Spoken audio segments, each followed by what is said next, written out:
Assalamu alaikum class. Hope everyone is fine here and doing well. Today the topic that we are going to discuss is electrical resistance. Student, electrical resistance जो है ये किसी भी material की property होती है जिसमें हम ये बताते हैं कि कोई मटेरियल कितना इलेक्ट्रिकल करंट को अलाउ करता है फ़्लो करने के लिए। लेट्स सपोज अगर आपके पास एक कंडक्टर है, उस कंडक्टर को अगर आपने ज़्यादा पोटेंशियल अप्लाई किया है लेकिन एज अ रिज़ल्ट करंट की वैल्यू कम आ रही है, तो इसका मतलब ये होगा कि उस कंडक्टर की जो इलेक्ट्रिकल रेजिस्टेंस है वो ज़्यादा है। और स्टूडेंट इसी की बेस पे हम ये जज करते हैं कि कोई मटेरियल कितना अच्छा कंडक्टर हो सकता है।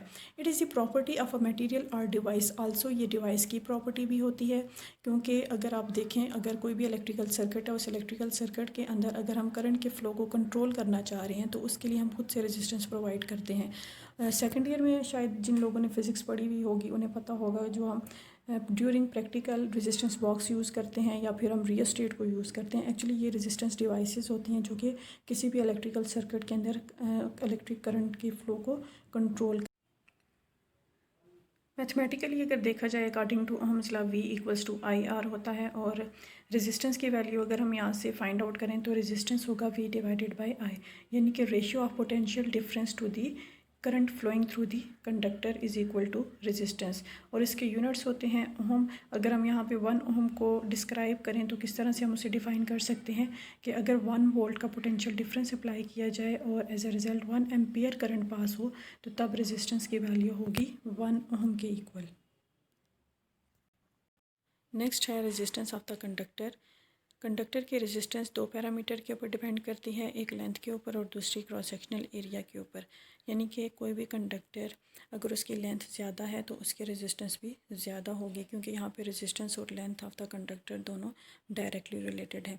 यानी कि अगर लेंथ के साथ रेजिस्टेंस इसलिए इंक्रीज़ हो रही है क्योंकि जितनी ज़्यादा लेंथ होती है उतना ज़्यादा इलेक्ट्रॉन की जो कोलिजन्स होती है दूसरे इलेक्ट्रॉन के साथ ज़्यादा होती है और उतनी ज़्यादा वहाँ पे रेजिस्टेंस भी क्रिएट होगी। लेट्स सपोज अगर मेरे पास दो वायर्स हैं, एक की लेंथ 50 मीटर है और दूसरे की 100 मीटर है, तो ऑब्वियसली जो 100 मीटर वायर होगी उसकी रेजिस्टेंस ज़्यादा होगी क्योंकि यहाँ पे इलेक्ट्रॉन की जो कोलिजन है वो ज़्यादा है और इलेक्ट्रॉन जो हैं वो ज़्यादा टाइम के लिए उस कोलिजन को फेस करेंगे। नेक्स्ट है resistance of the wire is inversely proportional to its cross sectional area. Wire की जो रेजिस्टेंस है वो इन्वर्सली रिलेटेड होती है क्रॉस सेक्शनल एरिया के साथ, यानी कि जितनी ज़्यादा रेजिस्टेंस होगी इट मीन्स कि उतना कम क्रॉस सेक्शनल एरिया है और जितनी क्रॉस सेक्शनल एरिया ज़्यादा होगा उतनी कम रेजिस्टेंस होगी। यानी कि यहाँ पे आप इस तरह से एग्जांपल ले लो कि जो थिक वायर्स होती हैं उन थिक वायर्स का जो एरिया होता है वो ज़्यादा होगा तो इलेक्ट्रॉन इजीली क्या करेंगे, फ़्लो करेंगे as compare to thin wire. Thin wire का क्रॉस सेक्शनल एरिया कम होता है इसलिए उनकी रेजिस्टेंस ज़्यादा होती है। तो इस तरह से जो रेजिस्टेंस है वो लेंथ के साथ डायरेक्टली रिलेटेड है और क्रॉस सेक्शनल एरिया के साथ इन्वर्सली रिलेटेड है। यहाँ से आपने क्या किया, दोनों इक्वेशंस को कंबाइन कर लिया। कंबाइन करेंगे तो आपके पास इक्वेशन आएगी R is proportional to L over A. जब आप प्रोपोर्शनलिटी के साइन को ख़त्म करेंगे तो आपके पास इक्वल टू का साइन आएगा और साथ में रेजिस्टिविटी आएगी। रेजिस्टिविटी क्या है, ये मटेरियल का करेक्टरिस्टिक्स है और इसे हम ये कांस्टेंट ऑफ प्रोपोर्शनैलिटी है और किसी भी वायर की जो रेजिस्टिविटी होती है वो कांस्टेंट होती है, इसे हम चेंज नहीं कर सकते। सो नेक्स्ट है रेजिस्टिविटी। रेजिस्टिविटी जो है वो किसी भी मटेरियल की जो रेजिस्टेंस होती है वो डिपेंड करती है उसकी सब्सटेंस के ऊपर जिससे वो मिलके बना हुआ होता है। और रेजिस्टिविटी होती है आपके पास R A over L, where rho is the resistivity, R is the resistance, A is the area and L is the length of the conductor. अच्छा, यहाँ पे देखें रेजिस्टिविटी को अगर हम देखें तो ये ना ही तो लेंथ के ऊपर डिपेंड करती है और ना ही एरिया के ऊपर डिपेंड करती है, क्योंकि रेजिस्टिविटी जो है ये किसी भी मटेरियल या सब्सटेंस का एक स्पेशल कैरेक्टरिस्टिक्स होता है जिसे हम चेंज नहीं कर सकते।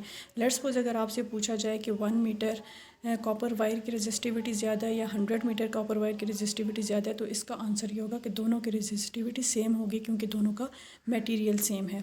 अच्छा, एक मटेरियल की जो रेजिस्टिविटी होती है वो दूसरे मटेरियल से वेरी करती है, लेकिन सेम मटेरियल के लिए जो रेजिस्टिविटी की वैल्यू है वो सेम ही रहेगी। नेक्स्ट आते हैं इसके यूनिट्स। इसके यूनिट्स हैं ओहम इंटू मीटर। रेजिस्टेंस का यूनिट होता है ओहम, एरिया का यूनिट है मीटर स्क्वायर और लेंथ का यूनिट होता है मीटर। मीटर मीटर से कैंसिल हो जाएगा तो रेजिस्टिविटी के यूनिट्स आएंगे ohm into metre. Student numerical है, a steel trolley rail has a cross sectional area of 56 centimetre square What is the resistance of 11 kilometre of the rail? The resistivity of steel is 3 × 10⁻⁻7 ohm metre. एक steel trolley rail है जिसका cross sectional area भी given है, resistance 11 kilometre की rail की आपने find out करनी है और स्टील की रेजिस्टिविटी भी गिवन है। तो आपने इसके लिए रेजिस्टेंस का फार्मूला यूज़ करना है, R = ρ L/A। तीनों वैल्यूज़ को यूटिलाइज़ करेंगे तो आपके पास रेजिस्टेंस की वैल्यू आएगी 0.5